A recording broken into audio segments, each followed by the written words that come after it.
అపోస్తుడైన పౌలు కొలసీలకు రాసిన పత్రిక. అపోస్తుడైన పౌలు గారు కొలసీలకు రాసిన పత్రిక 3వ అధ్యాయం. కొలసీలకు రాసిన పత్రిక. దయచేసి అందరూ బైబిల్ తీయాలి. దయచేసి ఎవరు మొబైల్ చూడొద్దు. బైబిల్ని కేంద్రీకరిస్తూ వాక్యాన్ని మీరు వినాలి. కొలసీలకు రాసిన పత్రిక 3వ అధ్యాయం 18, 19, 20, 21 వచనాలు కలిపి చదువుకుందాం. భార్యలారా, మీ భర్తలకు విధేయులయుండుడి, ఇది ప్రభువును బట్టి యుక్తమై ఉన్నది. భర్తలారా, మీ భార్యలను ప్రేమించుడి, వారిని నిష్ఠూర పెట్టకుడి. పిల్లలారా, అన్ని విషయాల్లో మీ తల్లిదండ్రుల మాట వినుడి, ఇది ప్రభువుని బట్టి మెచ్చుకొనదగినది. తండ్రులారా, మీ పిల్లల మనస్సు కృంగకుండినట్లు వారికి కోపం పుట్టింపకుడి. ఆ పిల్లల్ని ఎవరైనా సైలెంట్గా ఉంచమని చెప్పండి, తమ్ముళ్ళు ఎవరైనా అక్కడ ఉంటే. కొన్ని వాక్య భాగాలు మనం ఎన్నిసార్లు చదివినా మనకు ఆశ్చర్యానికి గురి చేస్తాయి. కొన్ని వాక్య భాగాలు మనం ఎన్నిసార్లు చదువుకున్నా ముఖాముఖిగా మన వ్యక్తిత్వాన్ని ప్రశ్నిస్తాయి. కొన్ని వాక్య భాగాలు ఎన్నిసార్లు మనం కదిపినా దేవుడు మరలా నూతనంగా మనతో మాట్లాడే ప్రయత్నం చేస్తాడు. అలాంటి సందర్భాల్లో ఈ సందర్భం ఒకటి. మీరు దయచేసి పొరపాటు పడకండి. ఇప్పుడు నేను ప్రకటన గ్రంథం చెప్పట్లేదు. పగటి వేళ ప్రకటన గ్రంథం, రాత్రి వేళ మనందరికీ అవసరమైన మరికొన్ని ఆత్మీయ, కుటుంబ, నేపథ్య, భౌతిక విషయాలు గుర్చిన వర్తమానాలు. సరే, ఏం రాస్తున్నాడు ఇక్కడంటే, ఒక ఫ్యామిలీ. ఆ ఫ్యామిలీలో హీరోలు ఎవరైనా ఉన్నారంటే పురుషుడు. సెకండ్ స్టేజ్లో ఎవరైనా ఉన్నారంటే స్త్రీ. నేను రెండోది బాగా వినండి. నేను స్త్రీల కోసం మాట్లాడాలనుకోవట్లేదు. రెండవది పిల్లల కోసమే మాట్లాడాలనుకోవట్లేదు. మరి దేనికోసం మీరు మాట్లాడాలనుకుంటున్నారంటే మ్యాన్హుడ్, పురుష లక్షణం. పురుషుడి యొక్క వ్యక్తిత్వం ఎలా ఉండాలి, పురుషుడు అనేవాడు ఎలా ఉండాలి, దీనిని గూర్చి బైబిల్ ఏమని మనకు సెలవిస్తుంది. ఏంటి, పురుషుల కోసం బైబిల్ అంత డైరెక్ట్గా మాట్లాడిన సంగతులు ఉన్నాయంటే ఉన్నాయి. వాటి యొక్క అర్థాలు, వాటి పరమార్థాలు మనకు తెలుసుకోకపోతే రాకపోతే ఈ సమాజంలో ఒక సగటు మానవుడికి లేదా ఒక పురుషుడికి జీవన విధానం ప్రమాదకరం అవుద్దంటే అవుతుంది. నువ్వు ఫైనాన్షియల్గా ఎదగాలన్నా, మరి చెప్తున్నాను, నువ్వు ఆరోగ్యంలో బలపడాలన్నా, నువ్వు అనుకున్న లక్ష్యాలు నువ్వు సాధించాలన్నా, ఈ సొసైటీలో దేవుని చేత నీ కుటుంబం లేదా నువ్వు ఎవరైతే వ్యక్తి ఉన్నావో నువ్వు దీవింపు పొందాలి అంటే, నువ్వు బ్లెస్ చేయబడాలి అంటే ఒక పురుషుడా జర జాగ్రత్త అని వాక్యాలు చెబుతున్నాయి. ఏం చెబుతున్నాయి? పురుషులారా, భర్తలారా, ఇంకా డైరెక్ట్ మాట్లాడుకుంటే పెళ్ళైన వారులారా. కాస్తంత కొన్ని వాక్యాలు కదిపితే మగాడిగా పుట్టిన ప్రతి పురుషులారా మీకు కొన్ని విషయాలు తెలియాలి. కానీ గమ్మత్తు చెప్పిన, మనకి పురుషులు ఎలా ఉండాలో బైబిల్ మనకు నేర్పించే లోపే ఈ సమాజం నేర్పించకూడని అడ్డగోలు విషయాలు మనకి నేర్పించేశాయి. ఈ లెసన్ ప్రిపేర్ అవుతున్నప్పుడు నేను కూడా కనబడ్డా. ఈ వర్తమానం ప్రిపేర్ అవుతున్నప్పుడు ఇప్పుడు అప్పుడే వద్దులే, తర్వాత చెప్దాం అనుకుని ఈరోజు నిజానికి కాలము సంపూర్ణమైనప్పుడు తన కుమారుడిని దేవుడు ఎందుకు పంపాడన్న ఒక హిస్టారికల్ లైన్ నేను ఎత్తుకుందాం అనుకున్నాను. కానీ సహోదరుల సలహా మేరకు పబ్లిక్ వచ్చిన తర్వాత లెసన్ చెప్తే, కానీ ప్రస్తుతానికి మనకు కావాల్సిన ఒక ఈ టాపిక్ చెప్పమన్నానికి నేను ఇందులోకి దిగాను. కానీ ఎందుకో ఇది ప్రిపేర్ అవుతుంటే నన్ను నేను చూసుకున్నట్టు అనిపించింది. కొంచెం ఏముంది అందులో అంటే బాగా వినండి. దీనికోసం ఆలోచించాలా, పురుషుల యొక్క లక్షణాల కోసం. పురుషులకి ఎమోషన్స్ ఉంటాయి. ఈరోజు కేవలం పురుషుల కోసమే. పురుషులకి ఎమోషన్స్ ఉంటాయంటే ఉంటాయి. వాళ్ళ ఎమోషన్స్ ఎలా ఉంటుందో తెలిసినా అప్పుడప్పుడు వాళ్ళు గట్టిగా అరుస్తారు. ఇంట్లో నువ్వు అరుస్తావు లేదో నాకు తెలియదు, కానీ చెప్పండి, నేను అరుస్తా. అప్పుడప్పుడు గట్టిగా అరుస్తారు. కొంతమంది పురుషులు ఎదురుగా కనబడిన వస్తువుల్ని చెప్పండి తన్నుతారు. టీవీ అయితే టీవీని పగల కొడతారు. అక్కడ ఏ వస్తువు ఉంటే వస్తుంది అంటారు. కళ్ళెర్ర చేస్తారు. వాళ్ళ మాట తాగడికి ఒక్కసారే ఇల్లు అంత నిశ్శబ్దం అయిపోతుంది. ఎందుకంటే అది పురుషుల లక్షణాలన్నీ ఒక అలవాటు ఉంది మనకి. మరలో అడుగుతున్నాను, ఇంత ఎమోషన్ మనం క్యారీ చేసిన తర్వాత నెక్స్ట్ ఏంట్రా అని ఎప్పుడన్నా పురుషుల్లో మరో లక్షణం ఏంటి చెప్పినా, అప్పుడప్పుడు కొంతమంది పురుషులు ఏడుస్తారు. ఒంటరిగా కూర్చుంటారు, ఏదో కోల్పోయినట్టుంటారు. ఆ కోల్పోయిన తర్వాత అసలు ఏం జరుగుతుందని తనను తాను ప్రశ్నించుకున్నప్పుడు ఎందుకు కొట్టాడురా అనే ఫీల్ అయ్యే విషయాలు కూడా మగాళ్ళకు ఉంటాయి. వాళ్ళ ఎమోషన్స్ని వాళ్ళు క్యారీ చేస్తున్నప్పుడు వాటిని ఎందుకు కొన్ని విషయాల్లో కంట్రోల్ చేయలేకపోతున్నారంటే, ఈ సమాజం మనల్ని కంట్రోల్లో పెట్టే సలహాలు మనకు ఇవ్వలేదు. మరి ఎలాంటి లక్షణాలు ఇచ్చింది, ఎలాంటి విషయాలు మాట్లాడుతుందంటే, పురుషుడికి డెఫినేషన్ ఇచ్చింది ఈ సమాజం. పురుషుడికి డెఫినేషన్ ఎలాంటి డెఫినేషన్ ఇచ్చింది, ఎలాంటి డెఫినేషన్ ఇచ్చిందంటే, మగాడు అన్నాక ఆ మాత్రం కోపం ఉంటుందండి, అరుస్తాడు, కొడతాడు, అవసరమైతే గోడకేసి గుద్దుకుంటాడు. ఆ మాత్రం ఉంటుంది మగాడంటే. ఆ మీసాలకున్న పొగరు ఉంటుంది, ఆడి కండరాలకున్న పొగరు ఉంటుంది. ఆ మాత్రం అరుస్తాడు, కొడతాడు. 2 దెబ్బలు ఆడపిల్లని కొడితే ఏంటి కొడతాడు. ఈ వకాల్తా పుచ్చుకుని మనకు సలహాలు ఇచ్చేవాళ్ళు ఉన్నారా లేదా? పురుషుడు అన్నాక తిడతాడు, కొడతాడు, సంపాదిస్తున్నాడండి. ఒక మాట అంటే ఏంటండి, పురుషుడు ఇలా ఉండాలని, ఆడిలా కోప్పడాలని, ఇలా ప్రవర్తించాలని, వాడి బిహేవియర్ ఇదని పురుషులకి కొన్ని నేర్పించే సమాజం. ఈ సమాజంలో ఒక లక్షణాలు ఉన్నాయి. పాత సినిమాలు అంటే 90s టైంలో, అంటే అంకుల్ గారు వాళ్ళ టైం అలా, ఆ యంగేజ్ టైంలో, ఆ టైంలో మీరు చూడండి. అంటే అప్పుడు మనం పుట్టాం అలా యంగేజ్లో అన్నమాట. ఆ అంకుల్ గారు అక్కడ ఉన్నారు చూడండి. ఆ టైంలో అప్పుడప్పుడు ఆ సినిమాలు మనం చూసే వాళ్ళు మారకముందు పురుషుడు అనగానే ఒక అజమాయిషి, ఇంట్లో ఏదో అడావడి జరుగుద్ది. పురుషుడు ఇంట్లో హీరో ఇలా బయటకు వస్తాడు. ఇలా బయటకు వచ్చిన తర్వాత ఇలా చూస్తాడు, ఇలా చూసి ఇలా వచ్చి అంటాడు, లోపలికి వెళ్ళు అంటాడు. అలాగేనండి అని వెళ్ళిపోద్ది హీరోయిన్ అనమాట లోపల.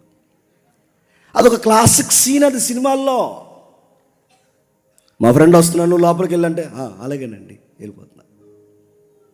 అదొక క్లాసిక్ సీన్ అయింది ఆ రోజులు. ఇప్పుడు చూడండి, పురుషులు సినిమాల్లో కూడా ఆధిపత్యం ఉంది, సమాజంలో ఆధిపత్యం ఉంది. పురుషుడంటే ఏంటి, అరుస్తాడు. పురుషుడంటే ఏంటి, కొడతాడు. పురుషుడంటే ఏంటి, తిడతాడు. పురుషుడంటే ఏంటి, వస్తువు పగలగొట్టేస్తాడు. పురుషుడికి అర్థాలు చెప్పింది ఈ సమాజం, అంటే అర్థాలు చెప్పింది. అందుకే చూడండి, సినిమాలు ఎప్పుడు మీరు చూడండి, పై చేయి ఎప్పుడు ఎవరిది ఉంటుంది చెప్పండి, మగాడిది. పురుషుడికి అంత పెద్ద పెట్టి ఇలానే ఉండాలని పాత సినిమాలు మొదలుకొని, పాత రచనలు మొదలుకొని జనరేషన్ అంతా అలా ఉండాలనగానే, అందుకే చూడండి, ఆ రోజుల్లో ఇంటి వెళ్ళాలనగానే మౌనంగా ఉండాలి. ఇంటి మగాడు అనగానే బాగా అరాలి. ఆడు కనుసైగుతో అనగానే లోపలికి వెళ్ళిపోవాలి. అదో రకమైన యాటిట్యూడ్ అది.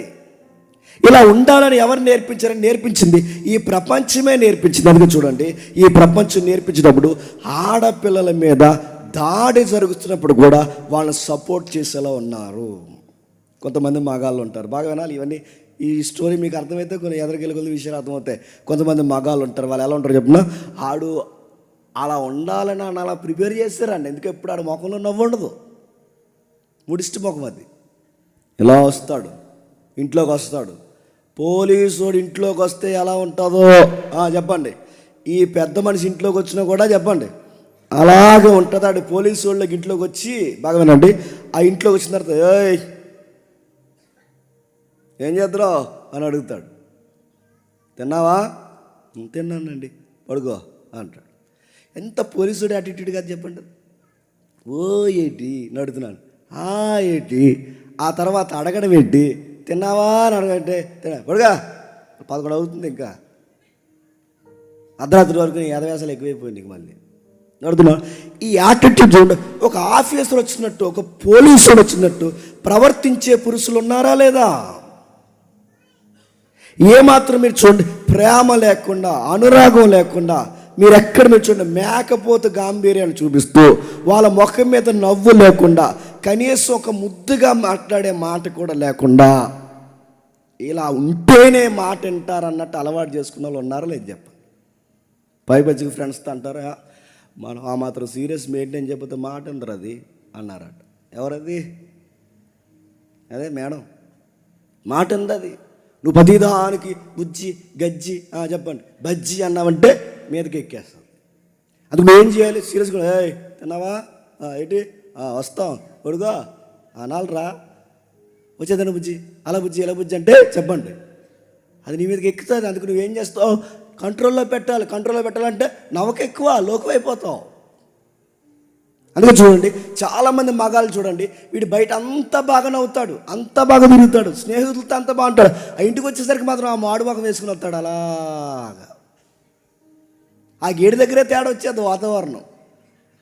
ఆవిడ చూస్తే ఈవిడికి వీపోయేది ఏంటి బండి ఎలా ఉందని, ఆవిడికి టెన్షన్ వచ్చేస్తుంటుంది. ఈ టైం ఒక ఇంటి వద్ద నువ్వు ఇంట్లోకి వచ్చేసరికి నీ పిల్లలు నవ్వరు, నీ ఇంట్లోకి వచ్చేసరికి నీ భార్య నవ్వదు, నువ్వు ఇంట్లో వచ్చేసరికి నీ తల్లిదండ్రులు నవ్వట్లేదు, నువ్వు ఇంట్లోకి వచ్చేసరికి అంత నిశ్శబ్దం అయిపోతుంది. నీకేమనిపిస్తుంది అసలు ఒక పురుషుడిగా? అరే నేను ఇంట్లోకి వచ్చేసరికి వాతావరణం ఒక్కసారి నిశ్శబ్దం అయిపోతుంది అన్నప్పుడు నువ్వు పెద్ద గొప్ప అనుకుంటున్నావు. కానీ గమ్మత్తడి చెప్పనా, నీ వల్ల భయపడి చేస్తున్నారు వాళ్ళు, భయపెడుతున్నావు వాళ్ళని. కౌగిట్లోకి ప్రేమగా గొర్రె పిల్లలు రావాల్సిన అమ్మాయి భయపడుతుంది. బుడిబుడి నడకలు నడుస్తూ నిన్ను చూసిన వెంటనే నీ చిన్న పిల్లలు డాడీ అని నవ్వే నవ్వులు వాళ్ళలో కనబట్లేదు, భయపడుతున్నారు వాళ్ళు. నువ్వు బయటకు వస్తుంటే డాడీ నేను కూడా వస్తాను, నీ పిల్లలు నిన్ను చూసి అనలేకపోతున్నారంటే, నువ్వు బయటికి వెళ్తున్నప్పుడు నీ భార్య ప్రేమగా చూస్తూ వెళ్ళిపోతున్నారండి త్వరగా వచ్చేయండి అని అనలేకపోతుందంటే నువ్వు ఇంట్లో ఎలా బిహేవ్ చేస్తున్నావు? ఇంట్లో నీ వాతావరణం ఏంటి చెప్పిన, నీకు ఇదే బిహేవియర్ ఉంటే, ఇలాంటి మూడిష్టి వాతావరణం నీకుంటే, నీ ఇంట్లో నీ పిల్లలు నీ భార్య నీ కూర్చొని అనుకునే మాట ఏంటి చెప్పిన, వీడు త్వరగా బయటికి పోతే బాగుండు అనుకుంటున్నారు వాళ్ళు. నీ రెక్కల కష్టం మీద బతుకుతూ, నీ రెక్కల కష్టమే బతుకుతూ నీ నీడ వింటూ వాళ్ళు నీ నవ్వుని కూడా చూడలేకపోతున్నారంటే నువ్వు ఇంట్లో మగాడిగా నువ్వు ఎలా ఉంటున్నావు? అందుకే చూడండి, అలా పొగడ నడుతున్నాను. ఇంకా మ్యాన్హుడ్ అంటే ఈ సమాజం ఏమి నేర్పిస్తుంది? పొగరగా ఉండాలి, కోపంగా ఉండాలి, సమాజాన్ని బాగా వినండి కంట్రోల్ పెట్టేవాడు మగాడన్నట్టు చూపించాలి, పోలీసు వాళ్ళగా బిహేవియర్ చేయాలి. ఆ మాత్రం పొగరు లేకపోతే మాట వినరన్న ఒక భయంకరమైన తత్వాన్ని నేర్పించాలి. ఈ పురుష లక్షణాలు మ్యాన్హుడ్ అడ్డే. ఇంకేమి నేర్పించారు కొంతమంది, అరే మగాడంటే ఏంట్రా మగాడంటే వాళ్ళు అన్నారు, ఈ మాట తప్పుగా అంటున్నాను అనుకోకండి, సమాజంలో ఉన్న వల్గారిటీ వర్డ్స్ కొన్ని ఉపయోగిస్తున్నాను ఏమనుకోకండి, అది మరీ వల్గారిటీ కాదు, నాకు సెన్సార్ గుర్తుంది. వాళ్ళు సొసైటీలో మగాడంటే ఏమన్నదరే, ఒక అమ్మాయి ఆఫర్ ఇచ్చిందంటే చెప్పండి, అమ్మాయితో నువ్వు తప్పు చేయాలరా. మగాడమన్న తర్వాత అమ్మాయి పిలిస్తే నువ్వు వెళ్ళలేదంటే ఏం మగాడవురా. మగాడంటే సమాజం ఇస్తున్నది కోపడాలని డెఫినేషన్ ఇస్తుంది. మగాడు అనగానే సమాజం ఇస్తున్న డెఫినేషన్ ఏంటి చెప్పిన, సెక్స్ చేయాలంటుంది, విచ్చలవిడిగా సెక్స్ చేయాలంటుంది. మగాడు అనగానే సమాజం ఇస్తున్న మరొక డెఫినేషన్ చెప్పిన, మగాడికి కాస్తంత చెప్పండి కండ్లు ఉండాలంటుంది. మగాడనగానే సమాజం సంపాదించాలంటుంది. మగాడనగానే కాస్త భార్యని కొట్టాలంటుంది. మగాడనగానే ఇంకేం చెప్తుంది, సినిమాల్లో బయట ప్రతి విషయంలో ఒక మగాడిని ఒక భయంకరమైన మరమనిషిలాగా చూపిస్తుంది. అదే మగతనం అనుకుంటున్నాం. అందుకే చూడండి, సెక్స్ విషయంలో చాలా దారుణంగా మాట్లాడుతూ, శృంగార విషయంలో చాలా దారుణంగా మాట్లాడుతూ, చిన్నప్పటి నుంచే యంగేజ్లోకి వచ్చేసరికి స్నేహితుల దగ్గర నుంచి నేను చెప్తున్నాను, నా వయసులో నేను ఎన్నవే చిన్న వయసు నుంచి యంగేజ్లోకి వచ్చిన దగ్గర నుంచి మన సర్కిల్ చెప్పే మాట చెప్పినా తప్పుగా అన్నాను అనుకోకండి, మీకు మీ సెక్షన్కి అంతా చెప్తున్నాను, తప్పుగా అనుకోకండి. మన చుట్టూ మన ఫ్రెండ్స్ సర్కిల్ చెప్పే మాట ఏంటంటే, నువ్వు కట్టుకోబోయేదాన్ని కానీ నీతో తిరిగేదాన్ని కానీ సెక్షువల్గా తాన్ని ఎంజాయ్లో ముంచేయాలని చెప్తారు. మళ్ళీ ఇంకొకరి వైపు చూడకూడదంటే నీ మగతనం జీవించరా, వచ్చిన ఆఫర్ వదలకరా, ఇలాంటి దరిద్రపు మాటలు చెప్పినప్పుడు చాలామంది మగపిల్లలు చేసే తప్పు చాలామంది ఉండే ఉంటారు, ఒకవేళ లేకపోతే దేవుడికి మహిమ కలుగును కాక, ఆ సెక్షలో ఆ ఎదుటి వ్యక్తిని, అమ్మాయిని లేదా నీ పర్సనాలిటీ ఎవరైతే ఉన్నా ఎదురుగా ఉన్నా ఆ వ్యక్తిని నువ్వు తృప్తిపరచడానికి చాలామంది ఫోర్నోగ్రఫీకి అలవాటు పడ్డారంటే మీరు నమ్మగలరా? అంటే ఎలా చేయాలి, వాళ్ళని ఎలా హ్యాపీగా ఉంచాలి, అందులో భంగిమలేంటి, ఎలా ఉండాలని. పోర్నోగ్రఫీకి అలవాటు పడిపోయిన వాళ్ళు ఉన్నారు. రెండోది, వయాగ్రా అనే కొన్ని ట్యాబ్లెట్స్ ఉన్నాయి. ఆ భయంకరమైన ట్యాబ్లెట్స్ వాడి గుండెపోటులు తెచ్చుకున్న చాలామంది పురుషులు ఉన్నారు. ఎలా ఉండాలంటే, ఒక జంతువులాగా సెక్స్ చేస్తేనే నా లైఫ్ పార్ట్నర్ లేదా నా లవర్ని లేదా నాతో ఉండాలనుకున్న అమ్మాయిని నేను ఎలా ఉంటేనే నన్ను మగాడుగా అర్థం చేసుకుంటుంది, లేకపోతే నన్ను మగాడు అనుకోదు అనుకున్నప్పుడు ఇలాంటి పిచ్చి మాటలు సలహాలు ఇచ్చేసరికి బ్లూ ఫిల్మ్లు చూస్తున్నారు, ఫోర్న్ వీడియోలు చూస్తున్నారు, రాంగ్ వెబ్సైట్స్కి వెళ్తున్నారు, మెడిసిన్స్ వాడుతున్నారు, కొకైన్లు ఎక్కించుకుంటున్నారు. దీని దెబ్బకి వాళ్ళు ఏమవుతారంటే ఆరోగ్యాలు అట్టుడికి పోతున్నాయి, సంతానోత్పత్తి తగ్గిపోతుంది, ఎముకలు గొల్లైపోతున్నాయి. వాడు చేయాల్సిన సహసిద్ధమైన లక్షణాన్ని వాడు భయంకరమైన దానికి ఉపయోగిస్తే సుఖవ్యాధులు వచ్చి చస్తున్నారు ఈరోజు చాలామంది యంగ్స్టర్స్కి హెచ్ఐవి ఉందంటే మీరు నమ్మగలరా? చాలామంది యంగ్స్టర్స్కి ఎయిడ్స్ ఉందంటే మీరు నమ్మగలరా? చాలామంది ఇండస్ట్రీలో కొంతమంది పేర్లు చెప్పకూడదు, లైవ్ వెళ్తుంది, పెద్ద పెద్ద హీరోలకి పెద్ద పెద్ద హీరోయిన్లు కూడా సుఖవ్యాధులతో బాధపడుతున్న వాళ్ళు ఉన్నారు. ఆల్రెడీ కాలం చేసేసిన వాళ్ళు ఉన్నారంటే మీరు నమ్మగలరా?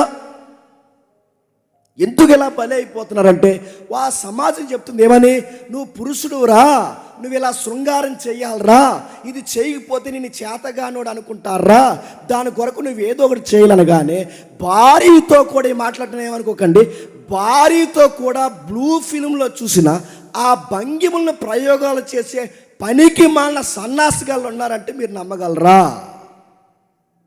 ఉన్నారు సన్నాసి యాదవ్. అరే నువ్వెక్కడో దిక్కుమాలిన చిత్రాలు చూసి ఆ ప్రయోగాలు ఈ ఆడపిల్ల మీద చేస్తే మనిషి అనుకుంటున్నావా, లేకపోతే మృగం అనుకుంటున్నావా, మనుషు అనుకుంటున్నావా, జంతువు అనుకుంటున్నావా? నీ భార్యది, నీ భార్య మీద ప్రయోగాలేంటి? నువ్వు చూస్తున్న వారు ఎవరైతే ఉన్నారో వాళ్ళ వృత్తే అది. నువ్వు చూస్తున్న వాళ్ళ వృత్తి అది. వాళ్ళు భయంకరమైన భంగిమలు పెడతారు, వాళ్ళు దొల్లుతారు, ఎగురుతారు, భయంకరమైన ఏవైతే ఈ మాట వాడుతున్నా నన్ను తప్పుగా అనుకోకండి, వాళ్ళ భయంకరమైన యాంగిల్స్లో వాళ్ళు మూవ్ అవుతారు. ఆ ప్రయోగాలు ఈ పిల్ల మీద చేస్తే ఎలా? అసలు నువ్వు మనిషివేనంటే నీకు ఇలాంటి రాంగ్ యాటిట్యూడ్, ఈ డెవిల్ యాటిట్యూడ్ నీకు ఎవరు నేర్పించారంటే నీ సన్నాసి వాళ్ళందరూ నేర్పించారు నీ చుట్టూ. అమ్మాయి అంటే ఈ భంగిమలు ఉండాలి, అమ్మాయి అంటే ఈ యాంగిల్స్ ఉండాలి, అమ్మాయి అంటే ఈ మాట్లాడినాను తప్పుగా అనుకోకండి, ఇదిగో ఈ ఆకారంలో ఇలా ఉండాలి, వెయిట్ ఇలా ఉండాలి, వైట్ ఇలా ఉండాలి. నీకు ఎవడరా చెప్పింది ఇవన్నీ అంటే నీ సన్నాసి వాళ్ళందరూ చెప్పారు నీకు. నేను అడుగుతా, నీ చుట్టూ ఉన్న నీ ఫ్రెండ్స్ ఒక్క ఎదవ దగ్గర రీల్స్ ఓపెన్ చేస్తే ఆ రీల్స్ హిస్టరీ అంతా ఏంటి? చెత్త ఉంటుంది ఆ రీల్స్ అంతా. యూట్యూబ్కి కానీ నేను అడుగుతాను, యూట్యూబ్కి కానీ ఇన్స్టాకి కానీ ఫేస్బుక్ కానీ ఉండే లక్షణం చెప్పినా, నువ్వు ఏ చెత్త అయితే ఎక్కువ చూస్తావో ఆ చెత్తే డిస్ప్లే వస్తుంది, గుర్తుపెట్టుకో. ఎవరైనా చూడండి, ఆడు ఫోన్ చేసి యూట్యూబ్లో ఏమి వస్తున్నాయో చూడండి. దేవుడి పాటలు రావు ఎదవకి, ఏమొస్తుంది చెప్పండి? ఆ షార్ట్లు కానీ ఇవన్నీ అడుగుతున్నాను, ఏం చూస్తున్నావు? ఇలాంటి ఎదవలు నీకు సలహా ఇవ్వడం ఏమని, నీ మగతనం నిరూపించుకోరా, నీ మగతనం నిరూపించుకోరంటే ఈ మగతనం నిరూపించుకునే ప్రయత్నం ఏ మగతనం? ప్రయోగాలు చేసి చంపేస్తావా పిల్లని? నీ మగతనం నిరూపించుకోవడానికి నీ భార్య మీద ప్రయోగాలు చేస్తే ఆ పిల్ల కాపురం చేయలేక అమ్మా నాన్న దగ్గరికి పరిగెడితే వీడు మళ్ళీ ఈ పోటీగాడి పెద్దల సభలో అన్నాడట, ఆ రచ్చబండ్లో తగువ పెడతా అన్నాడట, మీ అమ్మాయి నా దగ్గర పడుకోవట్లేదండి అన్నాడు. ఎంత సిగ్గులేని ఎదవనాలండి. నలుగురు ఉన్నప్పుడు మీ అమ్మాయి నా దగ్గర పడుకోవట్లేదు అన్నావంటే నువ్వు పడుకోవడం వచ్చా అని అడుగుతున్నాను. నీకు మృగానివి, నువ్వు జంతువు, నువ్వు పనికి మాలిన ఎదవల ఫోర్న్ సైట్లు ఉంటే, ఆ బ్లూ ఫిల్మ్ సైట్లు ఉంటే, ఆ రాంగ్ యాటిట్యూడ్ నీ పిల్ల మీద చూపిస్తున్నా ఉంటే ఎవడు చెప్పాడు నీకు మగతనం అంటే ఇదని? నేను ప్రేమగా నీ భార్య ముద్దెట్టడానికి భయపడుతుందంటే నీకు సెక్స్ చేయడం వచ్చా? నడుతున్నాను మగాడు, నిన్ను అడుగుతాను, మగాడు అని ఏ మేసాలో గడ్డాలు చూసి మురిసిపోతున్నావో, నీ భార్య నీ కౌగిట్లోకి ఆనందంగా రాలేకపోతే నీకు సెక్స్ అంటే ఏం తెలుసు? బైబిల్ చెప్తుంది ఒక హెల్దీ సెక్స్ ఉంది బైబిల్లో. పానుపు నిష్కల్మషంగా, పానుపు ఆరోగ్యకరంగా, దేవుని దృష్టికి మానవుల దృష్టికి ఒక సమాధానకరమైన సంతాన ఉత్పత్తిలో సెక్స్ ఉండాలని బైబిల్ డెఫినేషన్లు ఉన్నాయన్న సంగతి నీకు తెలుసా? పురుషుడి గురించి బైబిల్ ఎద్దేవా చేసింది, మాట్లాడింది. ఎవడైనా చెప్తున్నాను, నీ సర్కిల్లో, నీ కాలేజీలో, నీ ఉద్యోగంలో, ఈ సమాజంలో పురుషులారా ఎవరైతే ఉన్నారో, నిన్నే ఓ మనిషి, ఒక పురుషుడా, ఏ మ్యాన్, నీకే చెప్తున్నాను, ఎవడైనా ఇలాంటి సలహాలు నీకు ఇస్తే, నేను మళ్ళీ చెప్తున్నాను, అది రైట్ డెఫినేషన్ కాదు. మగాడంటే శృంగారంలో ఆరితే వెళ్ళిపోవడని ఎవడని చెప్తే నమ్మకండి.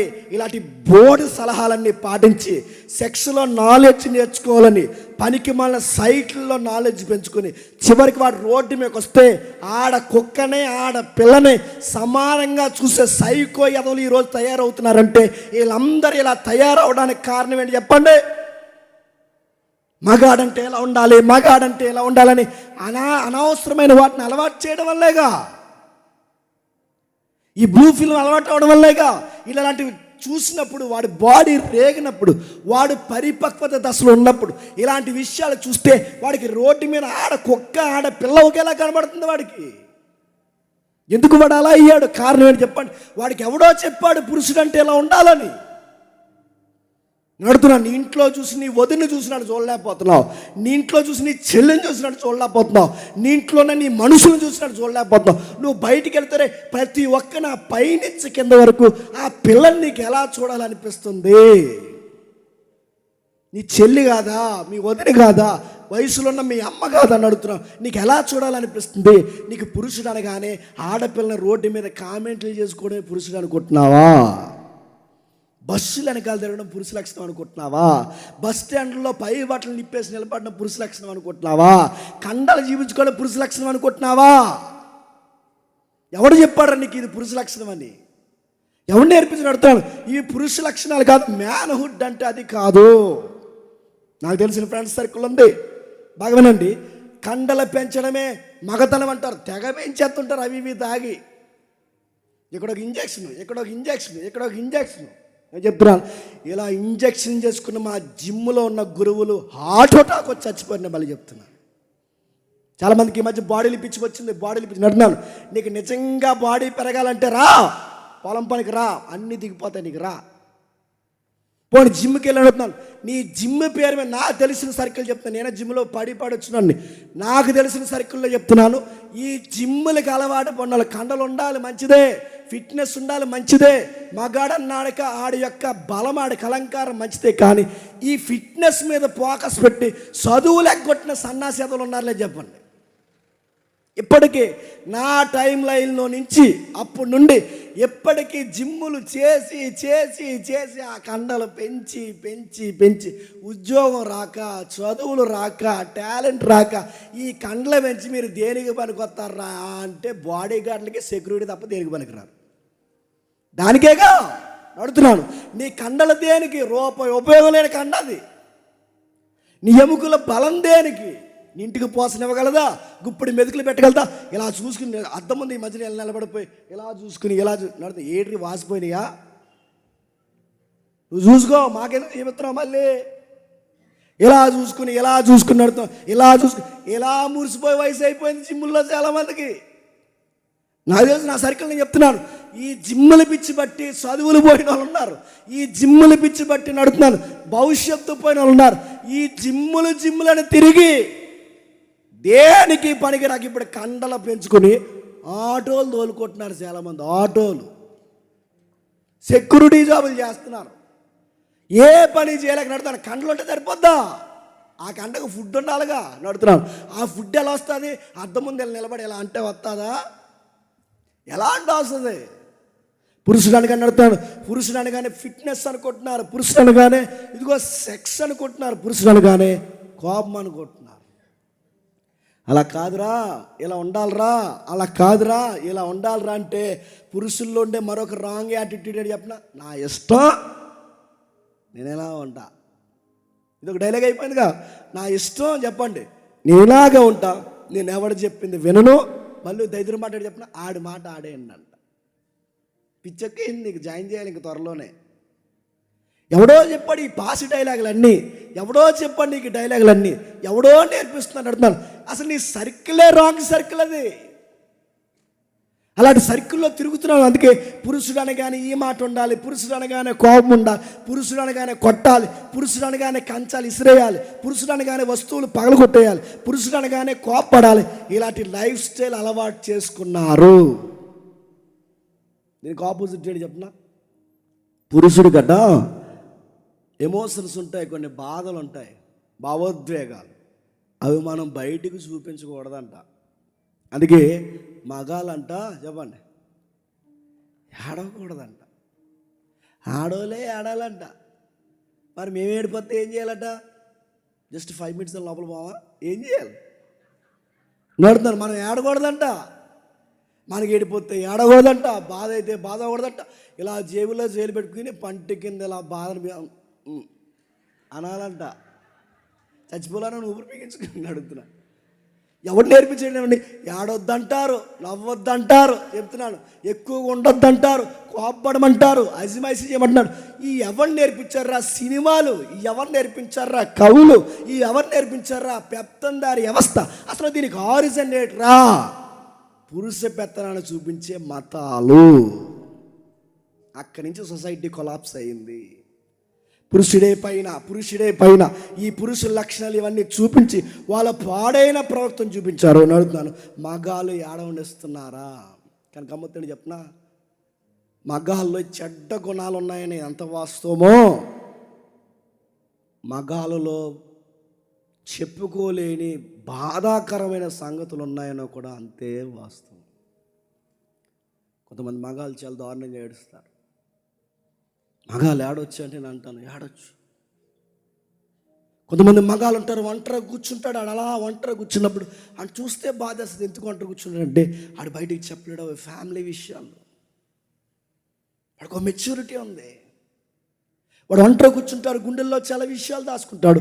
ఆ విషయాలు దాచుకున్నప్పుడు వాడు ఎవరితో పంచుకున్న కుటుంబం పరుగు పోద్ది. వాడు ఎవరికీ చెప్పలేడు. మరి ఏం చేయాలంటే ఆ బాధను తట్టుకోలేక, ఆ పంటి బిగును వాడి బాధను దాచేసుకుని ఎవరికీ చెప్పలేక సూసైడ్ చేసుకుని చచ్చిపోతున్న మగాళ్ళు ఉన్నారంటే మీరు నమ్మగలరా? అటు అమ్మను ఆనంద పెట్టాలో, ఇటు కట్టుకున్న దాన్ని ఆనంద పెట్టాలో, ఇటు తోబుట్టువుల మాట వినాలో, లేదా నా భార్య తాలూకా మాటలు వినాలో, ఇద్దరిని సమానంగా చూడలేక వాళ్ళలో మాట వినక వీళ్ళలో మాట వినక ఉదయం నుంచి సాయంత్రం వరకు గొడ్డులా కష్టపడి ఇంటికి వస్తే ఇంట్లో మనశ్శాంతి లేక ఇసుకుపోయి ఇలాంటి బతికే కన్నా చచ్చిపోతే బాగుండని ఒంటరిగా పోయి ఎక్కడో నదుల దగ్గర దూరంగా కూర్చుని ఏడ్చే మగాళ్ళు ఉన్నారంటే మీరు నమ్మగలరా? మగాళ్ళు ఏడుస్తారంటే ఏడుస్తారు. మగాళ్ళు కన్నీళ్ళు దిగమింగుకుంటారంటే దిగమింగుకుంటారు. మగాళ్ళలో చెడ్డాలు ఉన్నారని ఎంత వాస్తవమో, కుటుంబం కొరకు వారి విలువల కొరకు కట్టుబడే వాళ్ళు ఉన్నారంటే ఉన్నారు. వారు ఎవరైతే అన్మెచ్యూర్డ్గా ప్రవర్తించే వాళ్ళను కూడా భరించే పురుషులు ఉన్నారంటే ఉన్నారు. కొన్నిసార్లు వాళ్ళు అలా కంట్రోల్లో ఉంటారు. అవి తట్టుకోలేరు. ఆ తట్టుకోలేని టైంలో వాళ్ళు తీసుకునే నిర్ణయాలు ఏంటంటే తాగేసి తాగుబోతులైనా అయిపోతారు. ఆ బాధను తట్టుకోలేకపోతే సూసైడ్ అయినా చేసుకుంటారు, లేదా మొత్తానికి అన్నీ వదిలేసి హిమాలయాలకు పోతారు. దద్దునికి పోయింది. లేదా మొత్తానికి చెప్పండి సన్యాసి అయిపోతాడు. ఈ సంవత్సరం నేను ఈదలేకపోతున్నానని, నేను భరించలేకపోతున్నాను. అందుకే ఏంటి ఇవన్నీ అంటే, ఈ పురుషుల్ని అర్థం చేసుకునే మరో పురుషుడు ఉన్నాడంటే ఆడేమాత్రం చేసుకుంటాడు. ఆడు నువ్వు ఒకటే. తాడిపల్లిగూడెంలో పెట్టారంట కొత్తగా సంఘం, భార్య బాధితుల సంఘం. శ్రీకాంత్ అనే దగ్గర ఉంది నెంబరు, అడగండి. సేవ్ చేసుకున్నాడు, మరి ఎందుకో నాకు అర్థమవుతలేదు. ఆయన ఎప్పుడు ఆ నెంబర్ డిలీట్ చేయడు. బాగా భార్య బాధితుల సంఘం. అరే భార్య వల్ల బాధలు ఉంటాయి. ఇంట్లో అమ్మ వల్ల బాధలు ఉంటాయి. అత్త వల్ల బాధలు ఉంటాయి. మామ వల్ల బాధలు ఉంటాయి. తండ్రి వల్ల బాధలు ఉంటాయి. ఇంట్లో పుట్టిన పిల్లల వల్ల బాధలు ఉంటాయి. ఫైనాన్షియల్ ప్రాబ్లమ్స్ ఉంటాయి. చెప్పుకోలేని బాధలు ఉంటాయి. అనారోగ్య సమస్యలు ఉంటాయి. ఇవి ఎవరికి చెప్పుకోలేక వీడు ఏమవుతున్నాడు? దాచిపెట్టుకుంటాడు. ఒకేసారి బ్లోట్లా పేలిపోతాడు. ఆ పేలిపోయిన పేలుడే చచ్చిపోతాడు. తట్టుకోలేకపోతాడు. ఎంత సంపాదిస్తే దేనికండి? నా వెనక్కున్న వాళ్ళే నన్ను అర్థం చేసుకోలేనప్పుడు. ఓ పురుషుడా, నీకే చెప్తున్నాను, నా సహోదరులారా, అన్నలారా, తమ్ముళ్ళారా, నా జత పని వారులారా, మీ అందరికీ నేను సెలవిస్తున్నమాట, నువ్వు ఎంత ఏడాలనుకుంటున్నావు అంత ఏడ్చేయి రాత్రి. నీకే చెప్తున్నానే మ్యాన్, నీకే చెప్తున్నా అంటున్నాడు బైబిల్లో. నీకే, ఏ పురుషుడా, నీకే నేను చెప్తున్నా. ఎమోషన్స్ని కంట్రోల్ చేయకండి, దాన్ని ఎక్స్పోజ్ చేయండి, కానీ దాన్ని అర్థవంతంగా ఎక్స్పోజ్ చేయండి. ఎంత ఏడవాలో ఏడవండి, ఎంత బాధపడాలో అంత బాధపడండి. ఎందుకంటే బైబిల్ ఇలా అంది, దుఃఖపడువారు చెప్పండి ధన్యులు. మన ఎమోషన్స్ని బట్టి దేవుడు అంటున్నాడు ఇదిగో బ్లెస్డ్ పీపుల్ మీరు. అందులో మనకు ఒక రాయితీ ఉంది, ఏడ్చేవాళ్ళు ధన్యులు. అంటే ఏడవండి, ఆ ఏడ్చే దానిలో ధన్యత ఉంది. అది ఎలా ఏడవాలంటే క్రైస్ట్ అంటున్నాడు, నేను ఏడ్చినట్టే ఏడవండి. ఆశ్చర్యం, అద్భుతంగా కనిపించే మాటని చెప్పనా, ఈ భూమి మీద జీసస్ బతికినప్పుడు ఏడ్చాడు. ఈ భూమి మీద క్రైస్తు సంచరించినప్పుడు, యేసుక్రీస్తు ఈ భూమి మీద 33.5 సంవత్సరాలు పలుమార్లు ఏడ్చాడు. ఆయన ఎవరు తెలుసా? ఒక పురుషుడు, స్వకాల పురుషుడు. ఆయన పేరే స్వకాల పురుషుడు. అంటే ఆయన ఈ వ్యాధికి గురయ్యాడు, బాధకు గురయ్యాడు. గెత్సెమనే వనంలో ఆయన బీపీ లెవెల్స్ పెరిగిపోయాయి. ఆయన ఎమోషన్స్ చాలా తీవ్ర స్థాయికి వెళ్ళిపోయాయి. ఎక్కెక్కేడ్చాడు, ఆడపిల్లలా ఏడ్చాడు, ఎంత ఏడవాలంత ఏడ్చాడు. ఆ ఏడ్చిన ఆయన, అనుభవాలు ఉన్న ఆయన, మనలాంటి బాధల గుండా వెళ్ళిన ఆయన, మన ప్రధాన యాజకుడైన ప్రభు అయిన యేసుక్రీస్తు వారు అంటున్నాడు, దుఃఖపడువారు ధన్యులు. దుఃఖపడేవారు ధన్యులు, వారు వాదార్చబడతారు. ఆయన ఎందుకు అంత పెద్ద మాట అంటున్నాడంటే, ఆ ఎబ్రీ పత్రికలు అంటున్నాడు. ఒక్కసారి చూడండి ఎబ్రీ పత్రిక, త్వరగా ఎబ్రీకి రాసిన పత్రిక 4వ అధ్యాయం, ఎబ్రీకి రాసిన పత్రిక 4వ అధ్యాయం 14-15 వచనాలు.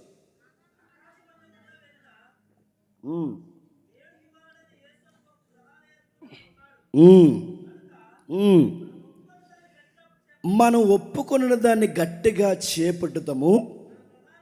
మన ప్రధాన యాజకుడు మన బలహీనతల యందు మనతో సహానుభావం లేనివాడు కాడు, కానీ సమస్త విషయాల్లో మన వలనే శోధింపబడి ఆయన పాపము లేనివాడు. ఇప్పుడు చెప్పండి, ఆయనకి యాంగ్రీ ఉంది, ఆయనకి ఎమోషన్స్ ఉన్నాయి, ఆయనకి క్రైసిస్ ఉంది, ఆయనకి లోన్లీనెస్ ఉంది.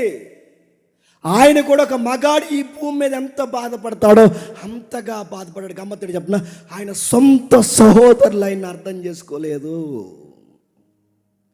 తండ్రి కానీ తండ్రి తన సరిగ్గా అర్థం చేసుకోలేదు. తనకి కన్నిన తల్లి ఎవరైతే ఉందో వాళ్ళ ఇంట్లో వాళ్ళందరూ ఆయన్ని పిచ్చోడు అనుకున్నారు.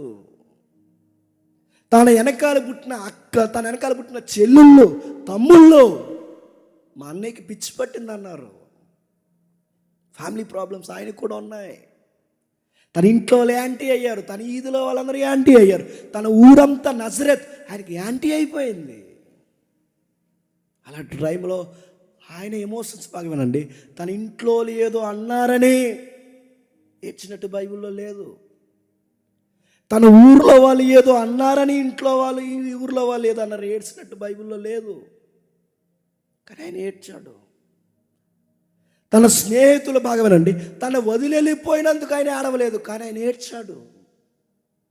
ఆయన ఎందుకు ఏడ్చాడంటే బైబిల్ అంటుంది, తండ్రి చిత్తం కోసం ఏడ్చాడు, దేవుని మహిమ కోసం ఏడ్చాడు, తన తండ్రి చిత్తాన్ని నెరవేర్చడం కోసం ఏడ్చాడు. అందుకే ఏ పురుషులు ఎవరైతే ఉన్నారో, ఓ పురుషుడా నీకు నాకు చెప్తున్నాడు, నువ్వు ఏడు కానీ నీ భార్య కోసం ఏడు, నువ్వు ఏడు నీ స్నేహితుల కోసం ఏడవద్దు, నువ్వు ఏడు, నువ్వు ఎంత ఏడవాలో ఏడు.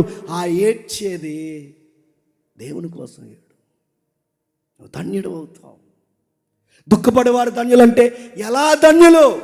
నీ అప్పుల కోసం ఏడితే ధన్యుడు అవ్వు, నీ భార్య కోసం ఏడిస్తే ధన్యుడు అవ్వు, నీ ఫైనాన్షియల్ ప్రాబ్లమ్స్ కోసం ఏడిస్తే ధన్యుడు అవ్వు, నీకు మంచి భార్య భర్త రాలేనందుకు, లేదా నీ అత్తమామలు నిన్ను అర్థం చేసుకున్నందుకు ఏడిస్తే ధన్యుడు.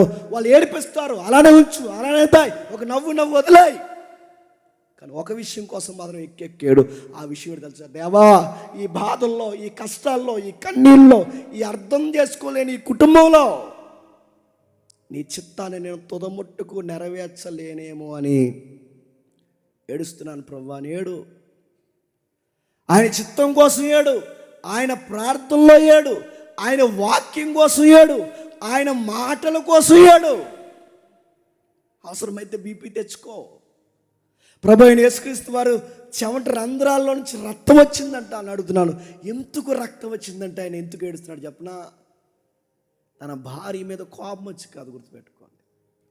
తనకు భార్య లేదు, తన కుటుంబం మీద అంత బీపీ ఎందుకు వస్తుంది ఆయనకి? ఆయన ఏ చెట్లని గుద్దలేదే, ఆయన ఏ గోడల్ని గుద్దలేదే, ఆయన ఏ వస్తువుల్ని తన్నలేదే, ఆయన ఎక్కడ ఎవరి మీద గట్టిగా అరవలేదే. ఆయన గట్టిగా అరిసరిసి ఏడుస్తున్నది ఏదైనా ఉందంటే ప్రార్థనలో, నా దేవా, నా దేవా, నా దేవా. ఈ శారీరకమైన కష్టంలో, ఈ మానసికమైన ఇబ్బందుల్లో, ఈ సమస్యల్లో దేవా నేను చేతులెత్తి తరుస్తున్నాను ప్రభువా. ఈ పాత్ర నేను పోషించలేమని భయం వేస్తుంది. నీ చిత్తమైతే ఈ పాత్ర కొంచెం గ్యాప్ ఇవ్వు, లేదా ఇది మోయట నీ చిత్తమైతే మోయగలిగే శక్తి నువ్వు ప్రభువా. నేను అడుగుతున్నాను, మగాళ్ళందరిని అడుగుతున్నాను, ఎప్పుడన్నా దీనికోసం ఏడ్చారా? పిల్ల తిట్టింది అని ఏడిసే వాళ్ళు ఉన్నారండి, సన్నాసి గల్ల అందరూ. వీడిది ఇలా ఎడుతున్నాడు, ఒకటి ఎలాగ మా ఆవిడకి తిడుతుందండి పూలు పండి. మీ ఆవిడకి ఎడుతారా? అది ఎవడో ఫోన్ చేశాడు, ఫోన్ చేసి మొన్న ఇప్పుడు చేశాడు, నా పక్కన ఒకరు చేసినప్పుడు అని మా ఆవిడ ఆవిడ మాట అన్నప్పుడు నేనేం చేయను చెప్పు. ఇదే అడిగాను నేను, మాట అంటలేదని. ఆడాడు ఏడకరా చిరాకు ఉంది, ఆడు ఆవిడ మాట అడుగుతున్నా. ఏం చేయమని, ఏం చేస్తావు? ప్రార్థన చేయ ఆవిడ కోసం. ఏం చేస్తావు? వదిలేమని చెప్తావా? బయటపడమని చెప్తావా? మా ఆవిడ మాట పిల్లం కొట్టిందని ఏడ్చుకోండి అడుగుతుంది. దానికి ఆడొచ్చా? మేనహుడ్ అది. పిల్లం తిట్టిందని ఏడొచ్చా? అత్తేదో అందని ఏడొచ్చా? మామేదో అన్నాడని ఏడొచ్చా? అప్పుల కోసం నడుతున్నారు, మగాడి ఇటు కోసం ఏడొచ్చా? చికా కనిపించట్లేదు, నడుతున్నాను. వాళ్ళు ఏడ్చే కొద్ది గుర్తుపెట్టుకోండి. విన్నాను, నేను నీ కోసం ఏడను. చెప్పండి, నా దేవుని చిత్తానికి నువ్వు అడ్డొస్తున్నందుకు నీ కోసం కూడా ప్రార్థన చేసి ఏడుస్తానే తప్ప నీ మాటలకు నేను ఏడవను. నువ్వు తెచ్చిన ఫైనాన్స్ ప్రాబ్లమ్స్ నా బుర్రకి పిచ్చెక్కిపోతున్నా ఈ ప్రాబ్లమ్స్ కోసం నేను ఏడను. ఎందుకంటే నా ఏడుపు, నా కన్నీటి బట్టు ఇలువ నాకు తెలుసు. నా దేవుని కోసం తప్ప నేను దేనికోసం ఏడవను. స్వకాల పురుషుడు మనకు నేర్పిస్తున్న మోడల్ ఏంటో తెలుసా? దేవుని కోసం ఏడవండి. ఆయన అనుభవం లేనివాడు కదట, మన ప్రధాన యాజకుడు అనుభవం లేనివాడు కదట. మన వలే సమస్త విషయాలలో శోధింపబడి అనుభవం లేనివాడుగా లేడట. మన వలే అన్ని విషయాల్లో గుర్తుపెట్టుకోండి, అనుభవం ఉన్నవాడు కనుక మనందరికీ చెప్తున్నాడట, మీకు ఏ బాధ ఉన్నా ఆయన అన్నాడు, నన్ను చూడండి, శ్రమలను జయించే శక్తి వస్తుంది మీకు. ఒక ఉదాహరణ చెప్పి నేను త్వరగా ముగిస్తాను. మనం పడుతున్న బాధలకి, ఇబ్బందులకి, సమస్యలకి, దుఃఖానికి, సంతోషం లేని పనులకి, భ్రమపరిచే కొన్ని కార్యాలకి, ఇవన్నీ పురుషుల్లో ఈ సమాధానం లేని ప్రశ్నలతో ఉర్రోతులుకుపోయి జీవితం అయిపోయిందిరా అని కృంగిపోయేవారు ఎవరైనా ఉంటే, ఈ ఫోటో ఎందుకని నాకు దొరకలేదు, యుఎస్ఏలో United States of America mister Wang evangelist pastor గారు అన్యాయంగా తనకు వయసుకు వచ్చిన కొడుకుని ఒక పనికి మాలినోడు చంపేశాడు. మిస్టర్ వాంగ్ ఆ దైవజన్ యొక్క కొడుకుని చంపేశారు దారుణంగా. వాంగ్ వచ్చారు, పర్మిషన్ తీసుకున్నాడు, ఆఫీసర్ని బతుకులాడుకున్నాడు. ఆ చంపేసినోడికి కోర్టు పనిష్మెంట్ ఇచ్చింది, వాడికి జీవిత ఖైదీ చేశారు. ఆ జీవిత ఖైదీ చేసిన వాడిని పలకరించాలి, నా కొడుకుని చంపునోడు నేను చూడాలనుకుంటున్నాను, దయచేసి నాకు పర్మిషన్ ఇప్పించండి అని అడిగాడు. వాంగ్ లోపలికి వెళ్ళాడు, జైలు లోపలికి. నీకు పెరోల్ మీద బెయిల్ పెట్టించి నేను బయటకు రప్పిస్తాను. కానీ నా కుమారుడు వయసే నీకుంది, నా కుమారుడిని ఎందుకు చంపావని నేను అడగట్లేదు, నా కొడుకుని ఎందుకు అంత చిత్రవద గురి చేసి చంపేశాను నేను అడగట్లేదు. కానీ ఒక మాట నేను అడుగుతున్నాను, నువ్వు ప్రభు అయిన యేసుక్రీస్తు వారిని రక్షకుడిగా అంగీకరిస్తావని అన్నాడంట. ఖైదీగా ఆశ్చర్యం వేసింది. ఏంటి, నీ కొడుకుని చంపిన విషయాలు నువ్వు డిస్కషన్ చేయకుండా నువ్వు నమ్మిన దేవుడిని నమ్మమని ఎలా అడుగుతున్నావంటే, మరో మాట కూడా నేను అడుగుతున్నాను, నేను బయటికి రప్పిస్తాను నా కుమారుడా. నాకు ఎలాగో కొడుకు లేడు కనుక, జరిగింది హిస్టరీలో మీరు చదువుకోండి కావాలంటే, నాకు ఎలాగో కొడుకు లేడు కనుక నువ్వు బయటకు వచ్చిన తర్వాత నువ్వే నా కొడుకుగా ఉంటావని అడిగాడంట. ఆ మాటకు సలించిపోయాడు ముద్దాయి. నీ కొడుకుని చంపి నన్ను కొడుక అని పిలుస్తున్నావు, నీ కుమారుని చంపి నన్ను కుమారుడు అని పిలుస్తున్నావు, నాకు బెయిల్ పెడతాను అంటున్నావు, నన్ను బయటికి తీసుకొస్తాను అంటున్నావు, నన్ను బయట పడేస్తాను అంటున్నావు, పైగా ఒక మాట నన్ను అంటున్నావు, ఐ అడాప్టెడ్ టు యూ, నిన్ను నేను దత్తత తీసుకుంటాను అంటున్నావు. ఈ లవ్ ఏంటి నాకు అర్థం కావట్లేదు అన్నాడు. అప్పుడు ఆయన అన్నాడు, నీకన్నా ఘోరాతి ఘోరమైన హంతకుడిని, పలుమారు అనేకుల్ని మాటలతో చంపేశాను నేను, నా జీవిత భాగస్వామిని నా స్నేహితుల్ని పలుమార్లు ఆత్మీయంగా నేను చంపేశాను. ఈ హంతకుడిని ప్రేమించిన ఆ దేవుడు నాకు ప్రేమను చూపించాడు కనుక, మైసాన్ నేను నిన్ను కూడా ప్రేమిస్తున్నాను, నా కొడుకుగా ఉంటావంటే ఏడ్చి కాలు పట్టుకుని, జీవితంలో ఎంత పెద్ద తప్పు చేస్తే నాకు అర్థమవుతుంది, నేను చచ్చినంతకాలం నేను నీ కొడుకుగానే బతికేస్తానని కొడుకు అయిపోయాడు ఖైదీ. నేను ఒక విషయం చెప్తాను కదండి, నేను అడుగుతున్నాను, మన ప్రియుల్ని చంపినోడు ఎవడైతే ఉన్నాడో, మనం ఆత్మీయంగా బాహ్యంగా ప్రేమించిన వ్యక్తులు ఎవరైతే ఉన్నారో, అలాంటి వ్యక్తి మన కళ్ళ ముందుకు వచ్చి వాళ్ళని చంపేసిన వాళ్ళు మన ముందుకు వచ్చి, మనల్ని నాశనం చేసిన వాళ్ళు మన ముందుకు వచ్చి, మన కళ్ళ ముందు మన చావును కోరుకున్న వాళ్ళు మన ముందుకు వచ్చినప్పుడు చిరునవ్వుతో వాళ్ళని ఎలా పలకరించాలనే ఆ యాటిట్యూడ్ ఎలా వస్తుంది చెప్పిన, స్వకాల పురుషుడు నీ లైఫ్లో సెంటర్ ఆఫ్ అట్రాక్షన్ అయితే వస్తుంది.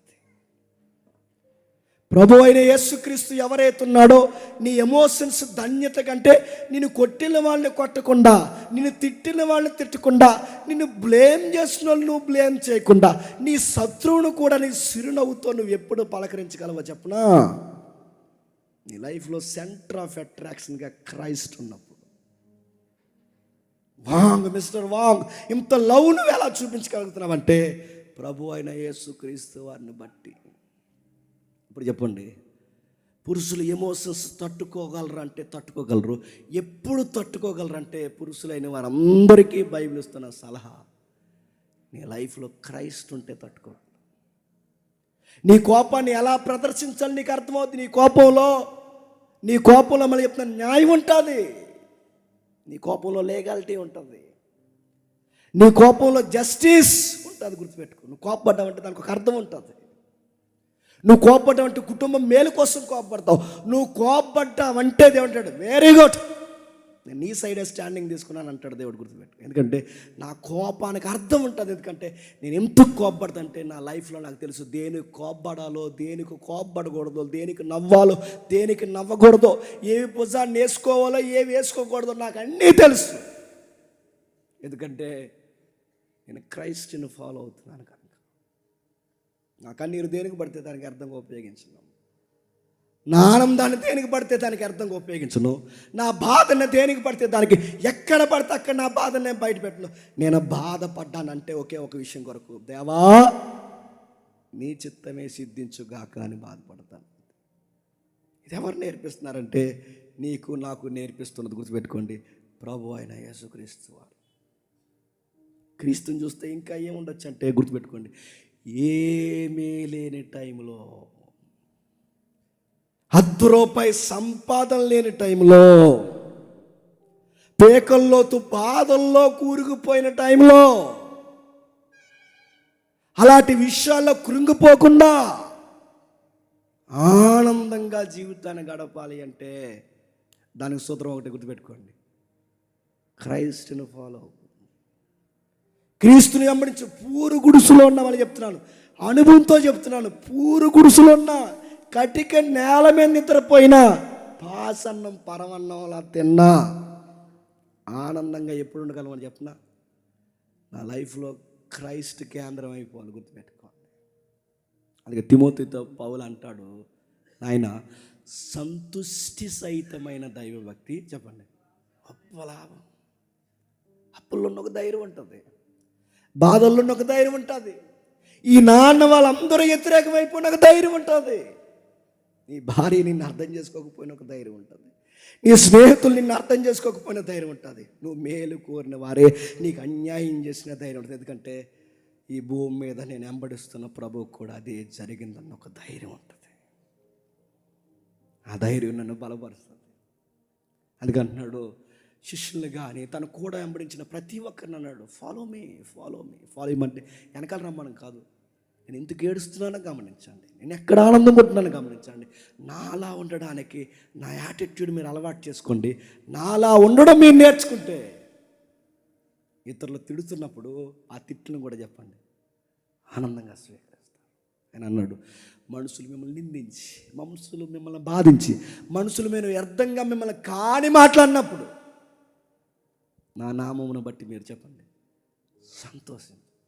ఎవరో ఒక మాట అంటే ఎందుకు కృంగిపోతున్నావు, సంతోషించు. ఎవరో ఒక మాట అంటే ఎందుకు అలా బెంగపెట్టుకుంటున్నావు, సంతోషించు అంటారు. ఇప్పుడు వీళ్ళు కాకపోతే రేపు వాళ్ళు అంటారు, వాళ్ళు కాకపోతే వీళ్ళు అంటారు, వీళ్ళు కాకపోతే వీళ్ళు అంటారు, వీళ్ళు కాకపోతే వీళ్ళు అంటారు, వీళ్ళంతా నాకు తంటాయి కూర్చుంటారు అంటారు. కానీ అనని నన్ను నిన్నైనా అనని, కానీ ఒకటి మాత్రం ఫిక్స్ అయ్యా, నన్ను పిలిచిన వాడు నమ్మదగిన వాడు, నన్ను విడవడు ఎడవాయుడు.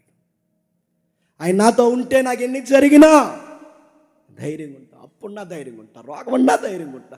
నన్ను అందరూ వదిలేసి ఒంటరిగా పోయినా ఆ చెట్టు కింద కూర్చుని ఒక మగాడిగా బిక్కు బిక్కుమని నా మోకాల్లోకి నా తలకాయ దించుకుని నేను కృంగిపోయి నా గడ్డ కింద చేతులు పెట్టుకుని నేను దిగేలుగా ఉన్నా. నాకు ఎక్కడో తెలియని ధైర్యం ఏంటి చెప్పిన, నా క్రైస్ట్ నాతో ఉన్నాడు. అందుకే ప్రభు అంటున్నాడు, నా నామ నిమిత్తం మిమ్మల్ని అన్నప్పుడు గంతులేయండి, సంతోషించండి. నా కోసం బతుకుతున్నప్పుడు మీకు వ్యతిరేకతలో ప్రారంభం, మీ కుటుంబంలోంచి మీకు వ్యతిరేకతలో ప్రారంభమైనప్పుడు మీరు ఎగిరి గంతేయండి. నేను త్వరలోనే రాబోతున్నాను, వాని క్రియ చొప్పున ప్రతి వానికి ప్రతిదండన చేయబోతున్నాను. నీతియుక్తంగా బ్రతికిన వానికి నీతి కిరీటాలు అనుగ్రహించడానికి త్వరలోనే.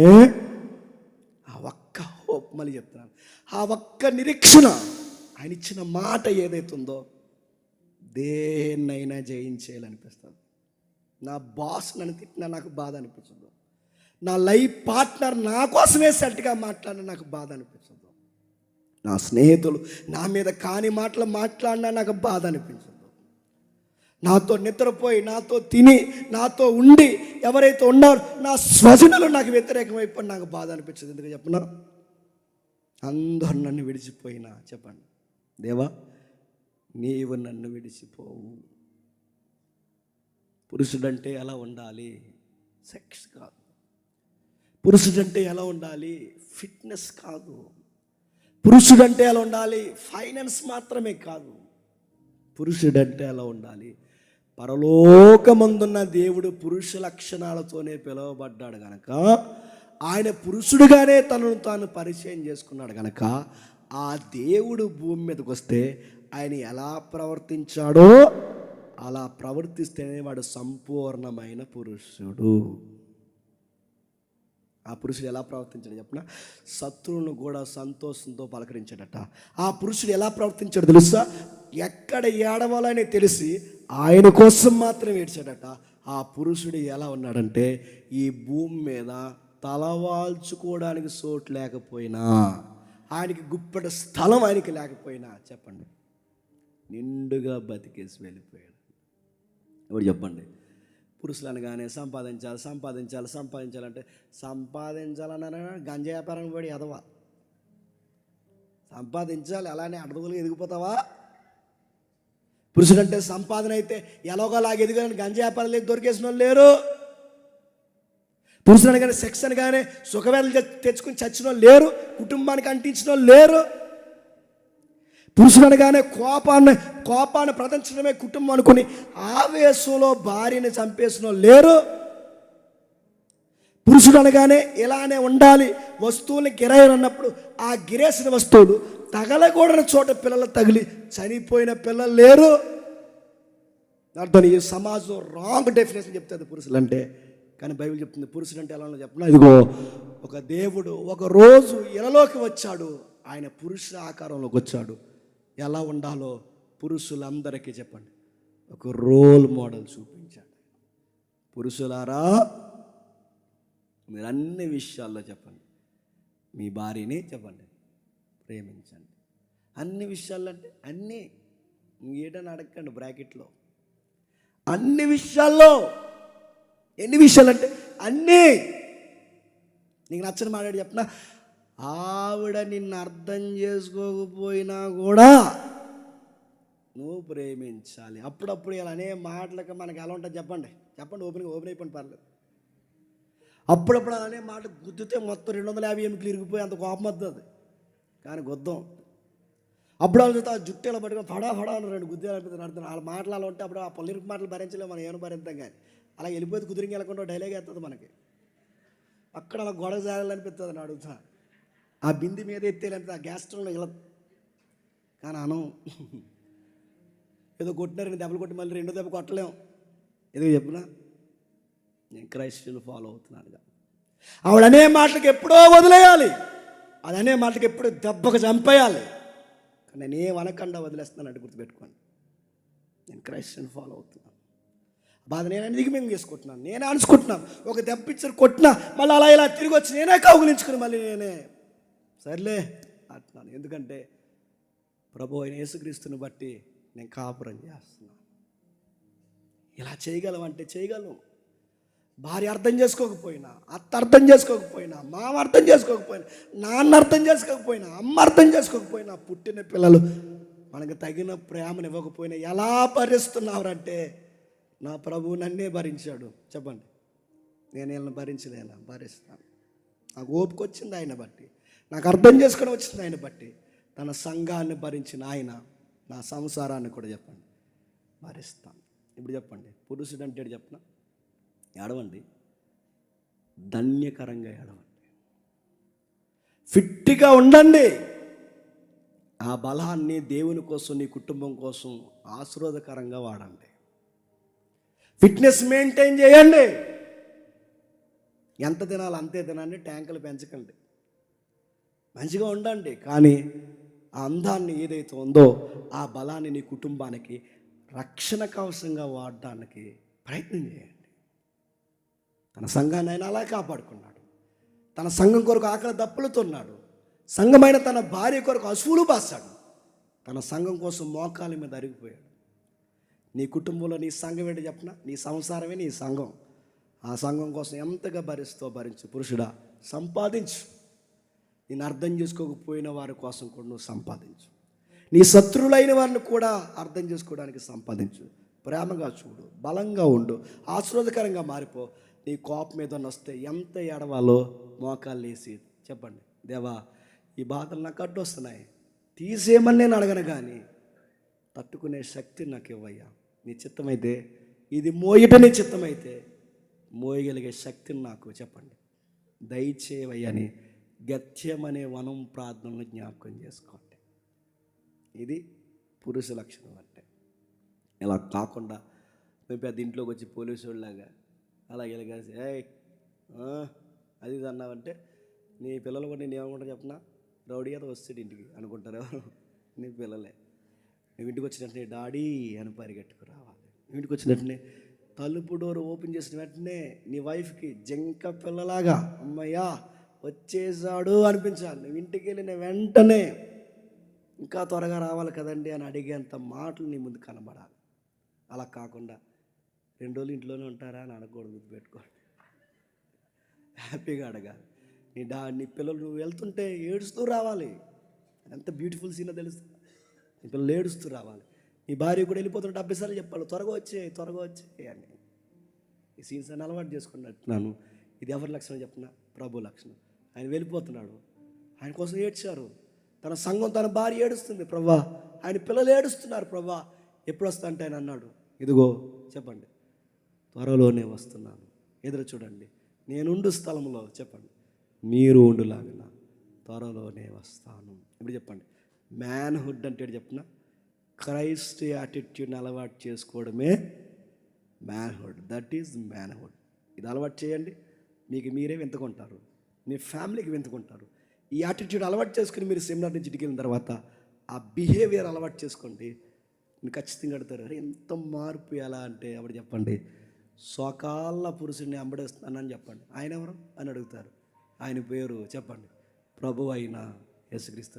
మరి ఇన్నన్న నువ్వు ఏడవరంటే ఇక్కడ ఏడవను చెప్పండి, నాకు ప్రార్థన గది ఉంది చెప్పండి, అక్కడ ఏడుస్తానని చెప్పండి. నీ ప్రవర్తన, నీ మాట, నీ ధైర్యం, నీ బలము, నీ శక్తి, నీ నిర్ణయాలు, నీ దర్శనం నీ కుటుంబం వారికి, నీ చుట్టూ ఉన్న వారికి ఆశీర్వాదం అవునుగాక. ఆమేన్, ఆమేన్, ఆమేన్. ప్రార్థన చేసుకోండి.